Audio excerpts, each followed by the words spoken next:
This report was recovered from official highway records in 2016.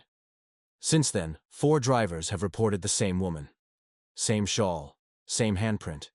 Each time, she never speaks.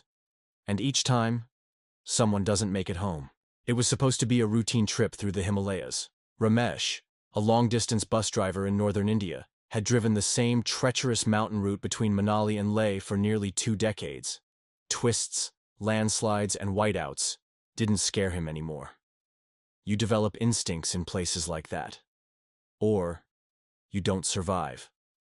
But this trip, this one, was different. It was early October, just before the roads would close for the winter. The air was thin and dry, and snowfall had already dusted the higher passes. The bus was half full. 7 passengers, all locals heading home before the big freeze. They chatted softly, wrapped in shawls and thermals, occasionally pointing out frozen streams and monasteries carved into the rocks. Ramesh didn't talk much when he drove. His eyes were fixed on the road, hands steady, mind focused. Around 4 p.m., the snow started falling. By 6 p.m., the sun dipped behind the peaks, and visibility dropped to a few meters. They were approaching Rohtang Pass, the deadliest stretch of the road. And that's when they saw her. A woman standing by the side of the road, wrapped in a deep red shawl, her face barely visible beneath layers of fabric. One of the passengers, an old man, insisted they stop. "She'll die out here," he said. Ramesh didn't want to. Everyone knew the legends. Wandering spirits, women who froze in avalanches, figures who appeared in the snow and never left the bus. But the others pressured him. So he stopped. She didn't say a word, just climbed aboard, silent. She sat at the very back in the last row. Ramesh glanced at the mirror. 8 passengers now. He kept driving, but something felt off. The bus was cold, colder than it should have been. The windows started fogging from the inside. And that silence, it wasn't just quiet. It was wrong. No one spoke. No one moved. He looked up again. She wasn't in the mirror. He turned around quickly. She was still there. Back row. Head tilted slightly toward the window, but the mirror, completely empty. Only 7 heads visible. He didn't say anything, just drove faster.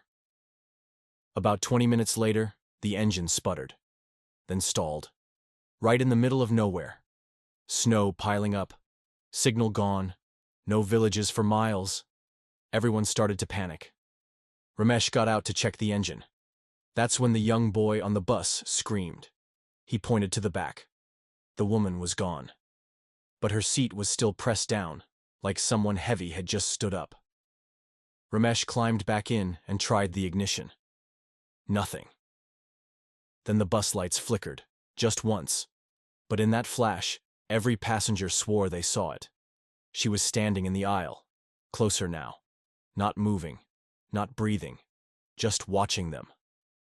Ramesh shouted for everyone to stay calm. He turned the key again. The bus roared back to life. Lights steadied. The figure was gone. Passengers whispered prayers under their breath. No one dared look behind them.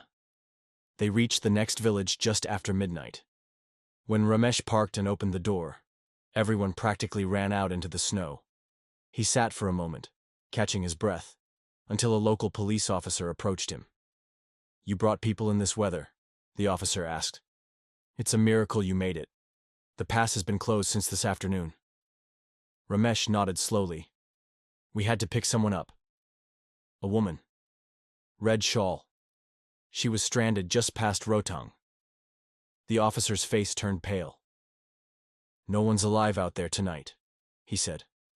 "A landslide hit that stretch at 3 p.m. We pulled out 7 bodies. Last one was a woman. Red shawl. She froze hours ago." Ramesh didn't respond, just slowly turned back to his bus. The last row was empty. But on the fogged rear window, a single handprint remained, from the inside.